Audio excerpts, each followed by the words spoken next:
Welcome back to the Be in Your Lane podcast. I'm your host, Clearlanes. And I'm your co-host, B-Mac. Please like and subscribe and hit that notification bell for all of our latest content. Follow us on all of our social medias at Be in Your Lane on Facebook, Twitter, and Instagram. Let's get it, man. We'll be right back after the intro. Let's get it on.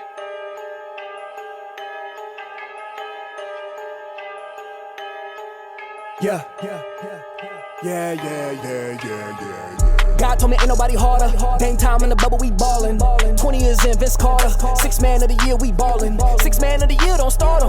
If the tab ain't right, we solvin'. Hit the back room, we don't need problems. Game time, we here, we ballin'. Get 'em, kill 'em, train, hit 'em. Lanes, listen, lanes, wisdom, grind, different mind, sickest flow, vicious, straight business. B-Mac, what's going on, man? Hey, yo! What's going on, Clearlanes? How you doing, bro? All is well, blessed. What's going on with you? Tell the people what's new. Man, nothing new. TBL season, 4 games in. Okay. Rolling, grinding, not exactly where we want to be, but we're pulling it together. We're going to go on a nice little run here, kick it up a little notch. But what you doing, man? Nah, hold on. What you doing, man? You putting up numbers? Man. We don't deal with no scrubs. No, we ain't dealing with no scrubs. I ain't no scrub. First of all, I signed a contract. I can't be no scrub. Can't be no scrub, man. Nah, man, but not exactly what I want to be, individually. But man, you know me, I'm all about winning. I hate to lose more than I like winning because I expect to win. So definitely been a little bit of a rocky start, but I'm not down on my team. We about to get it on, man. I have 100% confidence that we about to get this ring right. No doubt, man. I wish you the very best, you and your teammates, and continue to shine, continue to follow God's will and purpose for your life, man. Big facts. What about you, man? I heard you got some new music coming out. I got some new music, y'all. Y'all just stay tuned, man. Set the Tone will be out. Woo! Either now or by the time I post this video, it should be out. Set the Tone, man. Y'all go check it out. At any cost, know you read that wrong. Don't ever compromise your value just to play your song. Next season, raise the goal. Schedule whoever's not beaten. Glorify my greatest wrongs. You can't destroy what I'm eating. Study my store before you lie on the facts. Voices overlapping mine, boy, your acts in the act. The coach never said you did it, you was racking the racks. I feel like I'm disrespected when you hop on the track. We took a day for a lap. Holding my heart. All digital streaming platforms, man. We rocking, we rolling. Hey, we trying to set the tone, B-Mac. Hey, look, that already sound like some heat, so y'all better go check that out. Straight bangers, man. That's what we doing. Bangers, bars. Hey, look, this man's a real deal. I keep trying to sleep if you want to. But I'm gonna stay humble, stay on my grind, stay in this kitchen, stay cooking up. And that's just how it is. Big facts. Well, B-Mac, we're back again, episode 2. We had the Faith episode. We had the intro episode. Yep. Who we talking about now? Man, we talking about one of my favorite rappers of all time. The late, iconic DMX. DMX, man, may he rest in peace. Like B-Mac said, today we are discussing the life and legacy of DMX.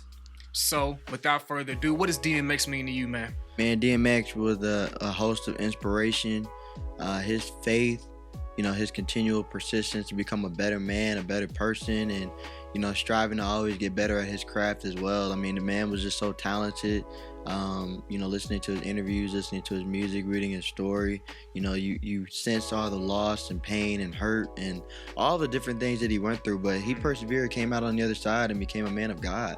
I think he was always seeking God out. You can hear it in his music, you can hear it in his life story, but he got there, and I just pray by the end that he really is, with the Lord now. Let me go ahead and give you guys a quick rundown. DMX, of course, real name Earl Simmons, born December 18, 1970 in New York. DMX was a father, a husband, a rapper, an actor, a poet, a songwriter.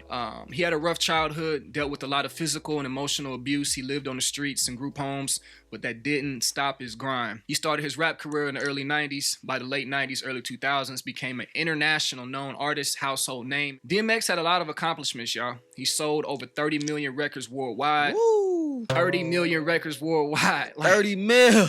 Like, just soak that in for a second, man. 30 I million can't. people out there buying your product, bro. Like, that's crazy. Who want to hear you? Bro, that's just a shake my head moment. Tell him about the charts, bro. 30 million records sold worldwide, 4 #1 charted albums. He's most known for his hit songs such as Party Up, Rough Riders Anthem, X Gon' Give It To You. Man, my favorite DMX song is Where the Hood At. Where And honestly, I'm not even from the hood, but that song just give me hype every time. And now let me revisit that little chart information that you gave. Yeah.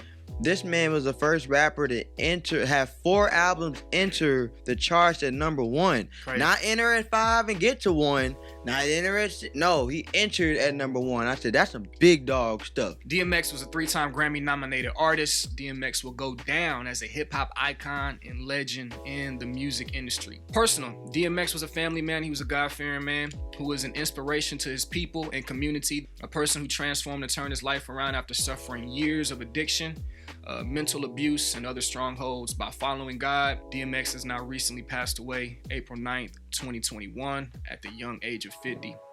So with that being said, B-Mac, how do you view DMX through the eyes of a Christian? Man, through the eyes of a Christian, such a complicated subject. I think with this one, you have to come correct because this is a subject, with an individual, according to the world, people will get turned off, of Christians for their opinions on this. And Christians kind of do a horrible job sometimes of relating in opinions and not relaying on facts. Mm-hmm. And facts is that, we're all sinners. We all have our demons. We all have our problems, our issues. And the authenticity of this generation is such, it's dwindling. I think that we're not being honest with ourselves. We're not keeping it real. And DMX was a man who needed a lot of deliverance. He was plagued with a lot of different things. This man first went to jail when he was 10 years old. Yeah. His mom knocked 2 of his teeth out. I know we joke in the black community about, spankings and all that type of stuff. But I mean, look, man, a lot of that stuff creates a lot of anger. Physical abuse as a child it was a norm. It was a norm. I mean, it's the norm in the black community. And so, especially in a place like New York, I was born in New Jersey. I do have a lot of family up there. So I'm pretty familiar with some of the areas that he was, raised in and stuff like that. And so, just at the end of the day, man, I look at DMX and I say, God had to have allowed this man to go through all these things to bring him to the ultimate prize, because we live in this world, but we're not supposed to be of this world. And so we all come from different backgrounds. We can't help what family we were born into, what the structure of our family was like when we were younger, but we can help the getting to Christ. And I think that's just the most important thing. And so as a Christian, I look at DMX and say, God allowed this man to get to where he was, his iconic success. The peak of his career was almost unlike anything we had ever seen prior. And I look at it like, he allowed all of that to happen, but still had his personal problems at the end of the day. And so all those things that brought him to his knees and allowed him to cry out to the Lord, on all of his albums, he had one song that was dedicated to the Lord. And so he was just itching away at it. And so I think he got to a point, whatever year, whatever day it was, doesn't really matter. He got to a point where he was really crying out for the Lord. So definitely, man. I definitely have to ask you, though, what are your thoughts as a young black Christian looking at DMX and his history and all those different things up until the day he passed? I come with grace, B-Mac. I come with grace as a young Christian, man. I don't try to put myself, and I think, unfortunately, a lot of us, and that's how we kind of get judged on and why we get looked down upon as Christians, that we always look at the world's imperfections. Mm-hmm. So I come with grace, B-Mac. I'm not going to act like I understood this man's life and walked in his shoes, right? Because I didn't. And I feel like a lot of people try to. And if you grew up in that, 2-parent household, you had a good life, you were on the right path, and didn't have to go through the things and experience the things like a DMX. Mm-hmm. And for me, I feel like you just really have no credibility with me, right, to really speak on that situation, because you won't understand. You'll never understand. Right. If you went to church camp, there's no knock, but if you went to church camp your whole life, and you're out here trying to judge DMX, like, come on, man. Yeah. I think there's a level of understanding, that we'll never have for somebody that is going through something that we haven't gone through or never will go through. But then there's a level of empathy and sympathy that's needed, to understand that there's 2 sides. There's one, there's the judgmental side, and 2, there's accountability. But I think that DMX was a person that held himself accountable, because and you could just tell by the way he spoke. He knew that the things that he did wasn't right, but he was like, you know what, I'm not going to sit here and act like I didn't do it. I'm not gonna sit here and act like I was the perfect Christian. I was the perfect anything, because I know I had my flaws. I'm not gonna hide from it. And as a man, aside from everything else, as a man, I can respect that. He didn't hide away from it. He didn't shy away. He was open to his mistakes. Right. The things in his battles, man. So I gotta respect it. I mean, he asked for prayer, and you could just see it, man, in his soul. He was crying out. You could just see it, man. Heavy. Like Real he really wanted breakthrough. Yeah.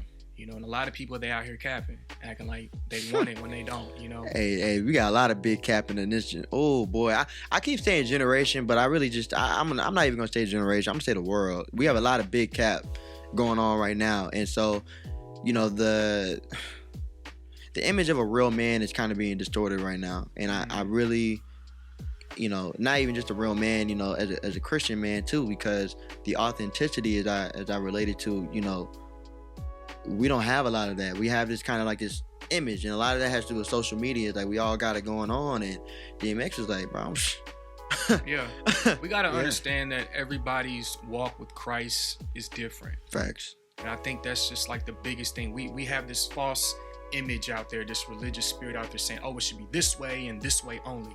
And that's not the case. We're dealt, you know, with different cards of life. Some better than others. Yeah, but with the religious spirit though, when you have that heavy religious spirit, it you block deliverance. You block deliverance, because it's like religious, like being a Christian isn't about religion, it's about relationship. Yeah. And then, you know, you look at the Old Testament and the New Testament, Jesus was the combination of religion and the spiritual. And I think that's where a lot of people get it mixed up, is that Jesus came to fulfill the old law. Yeah. The old law was religion. And so back then, it's like the Bible says, the wages of sin is death. And that's what it was. That's what it was. That's why people are like, oh, why was God so violent in the Old Testament? I said, well, he was a fair God. I mean, he was a fair God. So it's like you had to repay with something. And so when Jesus came and shed his blood, you know, he was saying, you know, the way to get to the Father is through me. And so that having a relationship with me, you get to the Father. So yes, there are things I need you to follow. There are things I need you to do. But then Jesus brought those two things together. So that religious spirit, when you have the religious spirit, it blocks deliverance. And DMX was someone who needed a lot of deliverance. He knew that. And I think a lot of people in his position, one of the reasons why I respect DMX so much is because a lot of people in his position don't even believe in God. They're like, oh, if God allowed this to happen to me, why, you know, he not real. You know, there's no way. Why would God allow so much evil in the world? But no, he said, you know, whatever his understanding of the Lord was, he understood how real God was. He understood that there had to be something bigger than him. And that's why God allowed him to get to the point where he was in his success, so that he can glorify his name. B-Mac, let's go ahead and switch directions a little bit. Did God use DMX? Yes, no, and why? Yes, sir, he did. One of the Breakfast Club interviews, I believe he gave 2 of them. And one of them, he said that he believed that God allowed him to get to the success that he did in his rap career, secular rap career at that, in order to be able to glorify the Lord. And so it goes right back to what we were talking about, just full circle when we were talking about faith, and we were talking about the difference between human success and God's success. And, you know, that was human success, because at the end of the day, like, none of that music, most of it, 98+% of it, did not glorify God at all. It glorified everything that God was against. But God's grace and mercy and his big picture, his overall picture, says, I'm going to allow him to make all the mistakes. I mean, you're talking about a guy who went to jail 30 times between the age of 10 and I think up until 2 years before he passed away. You know, he had been in trouble with the law, real heavy. I mean, this man really never escaped from that life, probably up until the last couple of years. And so you're talking about all the mistakes he made, all the women he had children with, all the crimes he committed, whatever the case was. And that's not me, you know, trying to be judgmental. I'm just keeping it real as far as what his journey was. He got to the top of the rap game. I mean, the literal top. The first rapper to have 4 albums enter the charts to #1 first. Not Jay-Z, not Biggie, not Pac, not LL Cool J, none of them. DMX, he was at the top.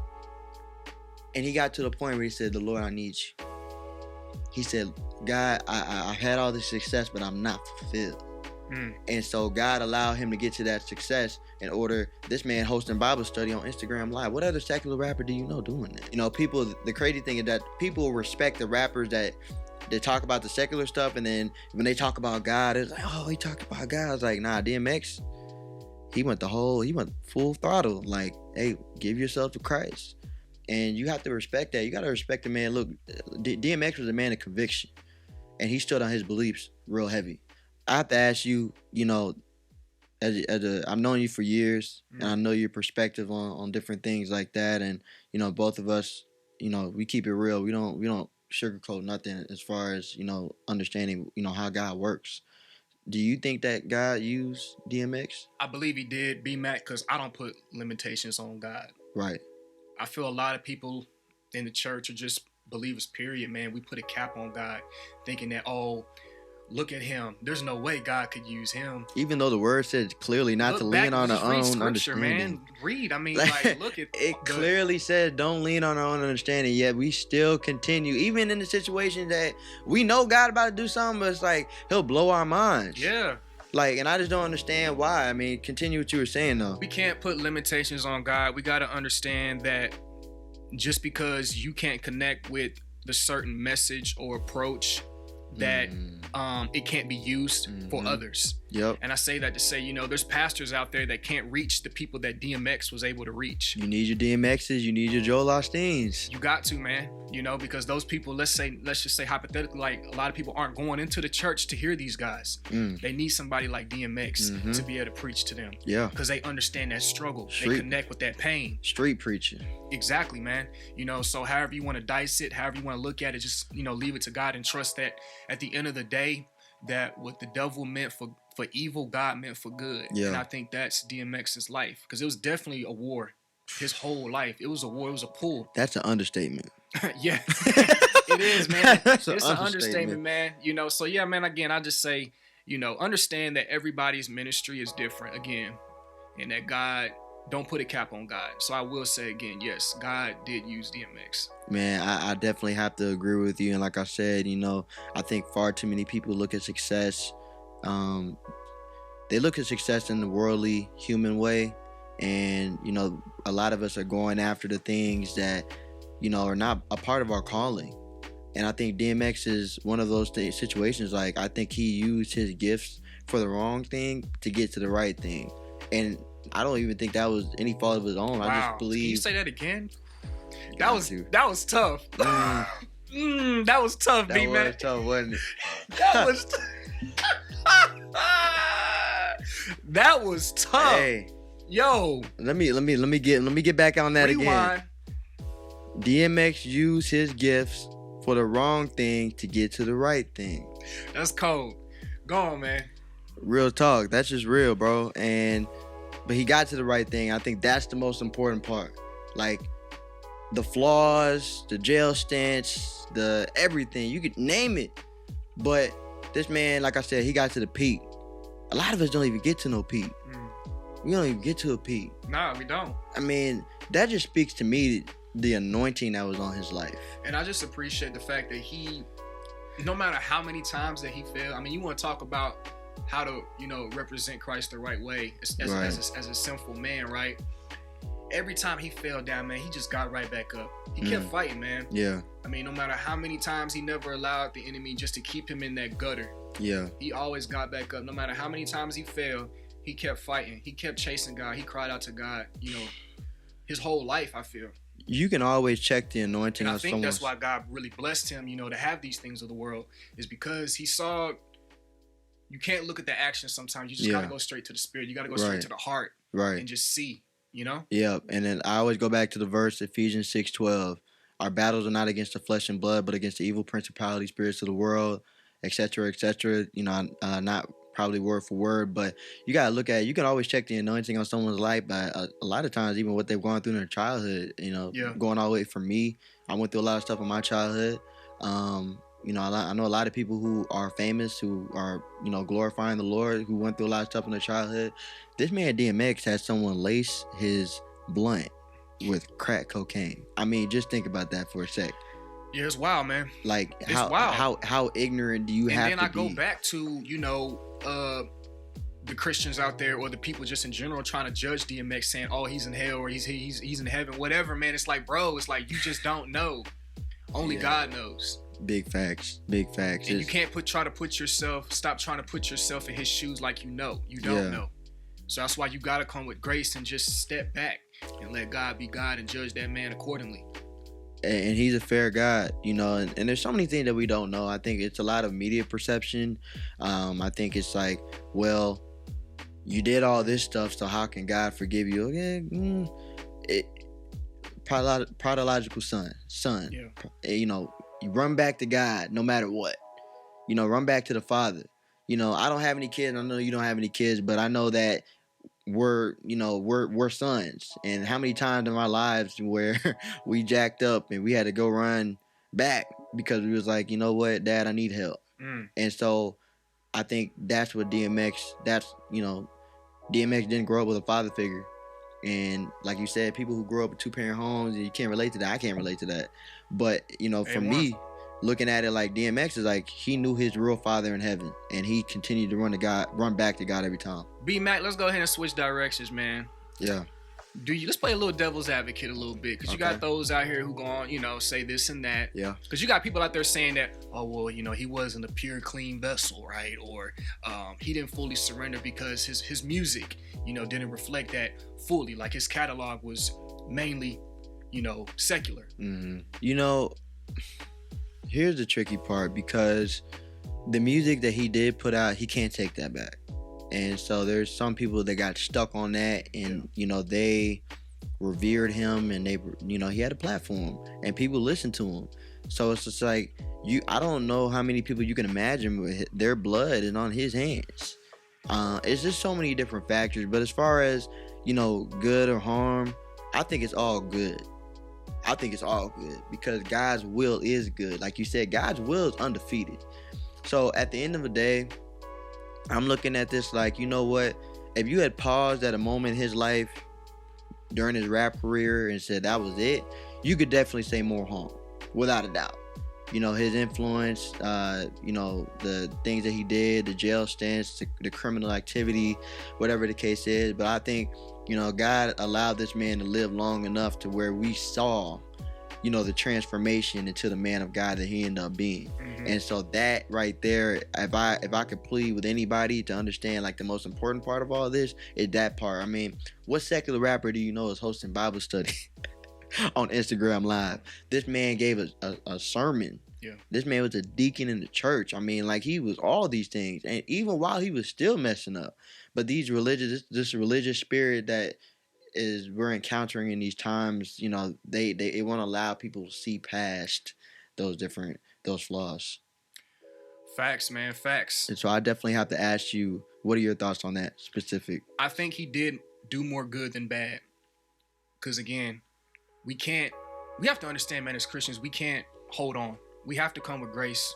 We got to forgive. And we got to look at the much bigger and larger picture. Forgiveness is a big thing that I think a lot of people struggle with. Yeah, it definitely is. I think a lot of us, like I said, with that religious spirit, we think that, okay, I can judge this man, and that makes me feel better about my own insecurities, my own flaws. That, or judging them based off the stuff that they did years ago. Yeah. I mean, holding on. Yeah. Like we always say, even like I've heard in churches, like only the devil holds you for the stuff that you did a long time ago when you've already repented for it or you've already gotten past it. But people want to hold on to it. It's like, oh no, this is what you were. Yeah. And he wasn't feeling as if you can't change. Fact, and he wasn't a Christian, but Muhammad Ali, one of my favorite quotes by him was he said something to the effect of, if a man looked at the world the same way at age 50 that he did at age 20, then he's wasted 30 years of his life. And I'm looking at that like, okay, so if I'm 50 years old and you're still holding me accountable for something I did when I was 20, so it's like, okay, I don't have a chance to grow because God allows us to grow. We don't stop growing until we hit that clock hits zero. You could just see the growth and the change in him. If you really just dialogue that man's life from his come up to when he made it to where he ended up, I mean, you could just see it. I mean, it's what a Christian is all about to me. Going through the fall, the trial, the tribulation, the temptation, and then, converting, battling, fighting. Eventually, Christ winning him over for with his soul. Right. I mean, you could just see it, man. I think it's a beautiful thing, and if people stop looking through a narrow lens, I feel like his life towards our community can be much more appreciated. No, I definitely think so. I believe that, you know, towards the Christian community, please understand this. This is why people get turned away from the faith. And so if we would stop and reflect, you know, in the Word, every major character or person in the Bible had flaws. Yeah. Paul killed Christians. Jesus walked with everybody. He walked with some interest. He had a questionable character. One of his biggest followers was a former prostitute, bro. Yeah. Really? And we want to hold people accountable for what they used to do? He went at the religious leaders, man, you know. So again, that's why I come with grace. Yeah. It's like, who are we to try to shame and try to judge DMX and his life? We have a lot of Pharisees in this generation. We do. In this world, rather. B-Mac, I want to get a little bit more deeper than on this DMX topic, man. You know, we got a lot of YouTubers out there, so-called prophets, right? Out here talking about this heaven and hell stuff going on, man. Let's go ahead and do it, B-Mac. Let's go ahead and talk about it.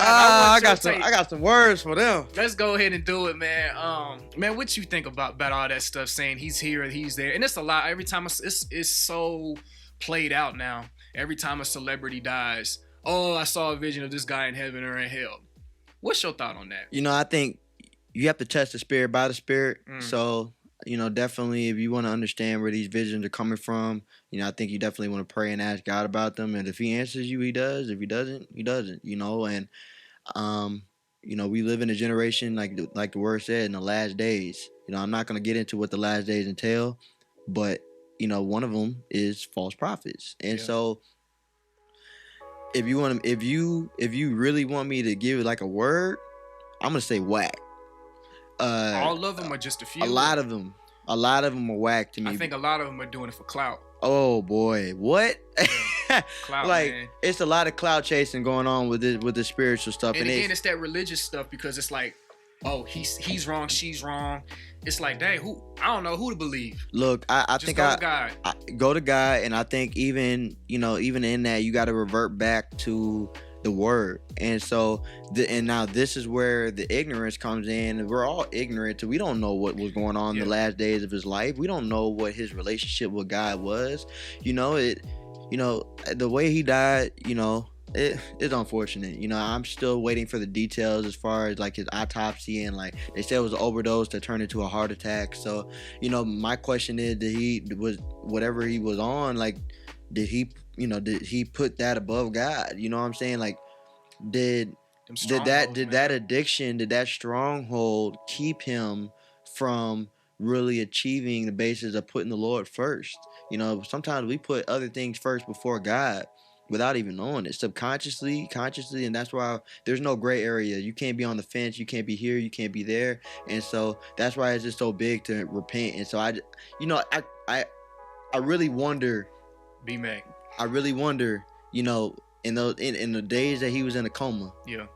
Was he speaking to the Lord? Did he have a moment with God? I question that too, man. I question that. I'm questioning if he had that moment, if he was just tired and ready to go, or if was he like, you know, going back and forth with God, contemplating whether or not, okay, I want to go back to the earth and keep pushing, or like, nah, son, it's time to come home. You know? Yeah.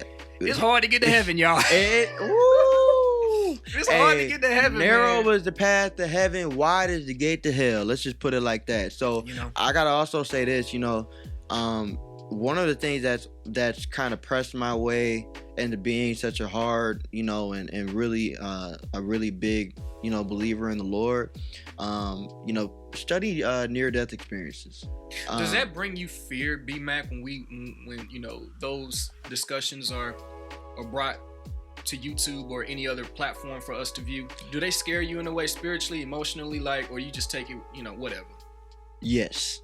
Hey, it's no shame. It's no shame. Yes. It's not the fear of death. It's really the fear of God. Like, it's like, and that's like why we go back to, I'd rather be judged by you than God. I'd rather be judged by the world than be judged by God, because once that happens, I mean, you get thrown into the lake of fire. It's a wrap, buddy. Like, I mean, just, you know, man, look, I look at it like this. You know, I definitely makes me nervous, and especially, you know, hearing some of those hell testimonies and stuff like that. It's like, dang it, DMX, just in case he did go to down there, you know, it's like, how hardcore, how heavy do I need to get right? You know what I'm saying? I'm not saying that he was just all around perfect, but I mean, this man do use his platform to glorify God.